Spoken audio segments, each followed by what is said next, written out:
Wherever you go, whatever you do, throw a little at it. Omax, Vest and Briefs.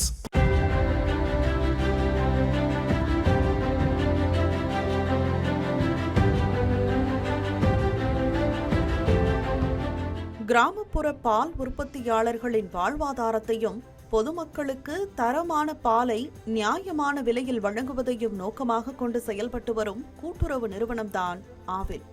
கிராமங்களில் உள்ள கூட்டுறவு சங்கங்கள் மூலம் விவசாயிகளிடமிருந்து பால் கொள்முதல் செய்யப்பட்டு பல்வேறு தர பரிசோதனைகளுக்கு பிறகு விலை நிர்ணயிக்கப்படுகிறது. பின்னர் குளிரூட்டும் மையங்கள் வழியாக மாவட்ட ஆவின் ஒன்றியங்களுக்கு கொண்டு செல்லப்பட்டு பதப்படுத்தப்பட்ட பிறகே மக்களிடம் விற்பனை செய்யப்படுகிறது. ஆனால் தற்போது நிலைமை மாறி வருவதாக கூறுகின்றனர் ஆவின் கொள்முதல் நிலைய ஊழியர்கள். தனியார் பால் நிறுவனங்கள் ஆவினை விட அதிக விலை வழங்குவதால் பல பால் உற்பத்தியாளர்கள் கூட்டுறவு சங்கங்களை தவிர்த்து நேரடியாக தனியார் நிறுவனங்களுக்கே பாலை வழங்குவதாக அவர்கள் தெரிவிக்கின்றனர்.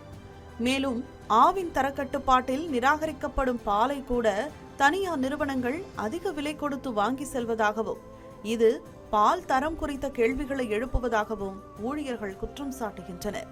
தனியார் நிறுவனங்கள் எப்படி அவங்கனால மேனேஜ் பண்ண முடியுதுங்க, அரசுனால ஏன் மேனேஜ் பண்ண முடியலன்னு சொல்லி நமக்கு பால் ஊத்துற ப்ரொடியூசர்ஸுக்கு எங்களை கேள்வி கேட்குறாங்க. ஒன்று. ரெண்டாவது வந்துங்க, அவங்க இப்போ தரமற்ற பாலுக்கு ரேட் கொடுக்குறதுக்கு அவங்க இது பண்ணுறாங்க. நம்ம தரமான பாலை நீங்கள் வேண்டாங்கிற பாலுக்கு அவங்க மட்டும் எப்படி ரேட் கொடுக்குறாங்க? இப்போ நாங்கள் தான் அங்கே குற்றவாளியாக நிற்கிறோங்க. அதனால் அரசு பால் தனியார் நடத்துறது அவங்க இது இல்லைன்னு சொல்லலைங்க, அதை அரசாங்கம் கட்டுப்படுத்தணுங்க. அதாவது தனியாருக்கு ஒரே ரேட்டு, ஆவின் கொடுக்குற ரேட்டை தான் தனியாரும் அந்த மாதிரி ஒரே மாதிரி ஃபிக்ஸ் பண்ணி கொடுங்க.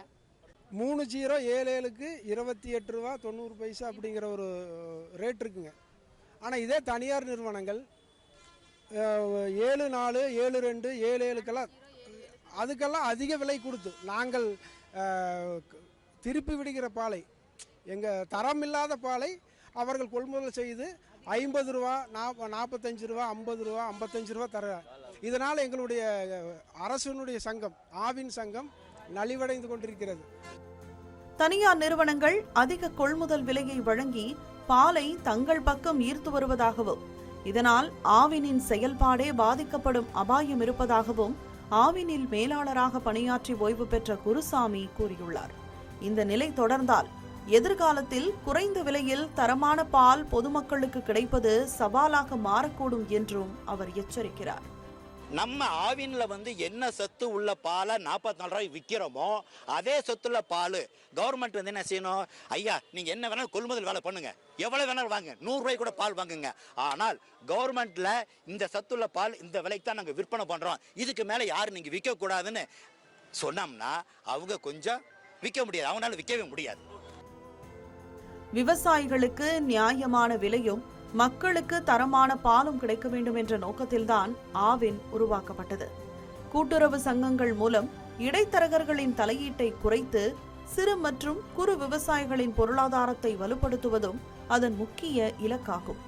இந்த விவகாரத்தில் தமிழக அரசு உரிய ஆய்வு மேற்கொண்டு ஆவின் மற்றும் தனியார் பால் நிறுவனங்களின் கொள்முதல் நடைமுறைகள் குறித்து தேவையான நடவடிக்கைகளை எடுக்க வேண்டும் என்பதே ஊழியர்களின் கோரிக்கையாக உள்ளது.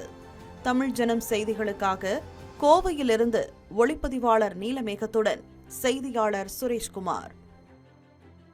தமிழ் ஜனம் சேனலை சப்ஸ்கிரைப் பண்ணாம பார்த்துட்டு இருந்தீங்கன்னா மறக்காம சப்ஸ்கிரைப் பண்ணிடுங்க.